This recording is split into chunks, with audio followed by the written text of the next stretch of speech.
so wonderful. I don't feel crazy when I listen to you too. I think there's a couple things. This idea of you have someone like each of you. I always think I have 2 children, and I think if we raised each child like they were the found Dalai Lama, they go to find the Dalai Lama in some country and say, or some village and say, you're the Dalai Lama, and they raise this child to think that they are this divine person. If we were to revere and raise each child in that way, I think, thinking they were the next whatever, don't you think that would completely change the way? In other words, what you said earlier about how we look at kids and we think we know so much more, but really, I think we're here to serve them. Yeah, but if you had too many Dalai Lamas, what would you do? Well, there'd be a lot more peace on earth, I think. No. Maybe. The thing is, I know this is a common word used in this part of the world about raising children. You can't raise children, you can raise cattle. You can't raise children. This is an idea you must give up. Children grow up, as Ken pointed out in the beginning, you can only create a conducive atmosphere. They grow up. It doesn't matter, you have 2 children, how old are they? One is almost 7 and one is 9. Okay, you will see as they grow. Though it is the same genetics, same food, same homes, maybe same school, you will see one will go like this, another will go like that, because there are different ways to perceive the same thing. The receptivity in our mind is of different ways. If we have to get into technicality of this, in yoga we recognize 10 dimensions of receptivity. I'll talk about 5 because the other 5 are too esoteric.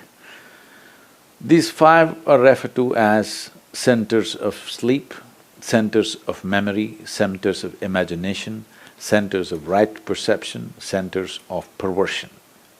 It is there in all of us. If it comes something, let's say the same information or a same aspect comes to all of us right now. Somebody is little sleepy mood, some of them are, little sleepy mood, they will perceive it one way. Somebody is deep into their memory of whatever their experience of lives are, they will perceive it one way. Somebody is in a heightened state of imagination, they will perceive it one way. Somebody is in a state of equanimity, they will perceive it one way. Somebody has taken extreme positions of right or wrong, they will perceive it another way. So whatever I may give you, depending upon from which center you receive, accordingly it becomes that.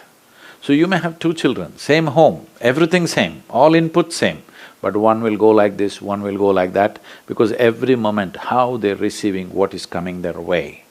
So now, the important thing is, as I said earlier, when you say picking up a young child and saying, you're the Dalai Lama, you're the spiritual teacher, with all due respect to the institution of what it is, I'm saying you're trying to influence them powerfully. An intelligence should not be influenced. An influenced intelligence is a dangerous intelligence. An intelligence which is on but not influenced will always be a solution. An intelligence which is profoundly influenced by this or that is always a divisive intelligence. It is me versus you, it will become. Strong sense of rights and wrongs, strong sense of this is it or that is it, will always create conflict, however good it may look to you. See, right now, I'll take an extreme example, an example you're not supposed to speak in America. For example, right now there is an Islamic state. We need to look at this in reality, what it is.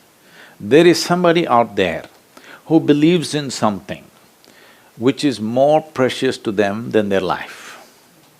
Yes? When a man is willing to die for something that he believes, you have to at least recognize he's genuine, all right? There's no better proof.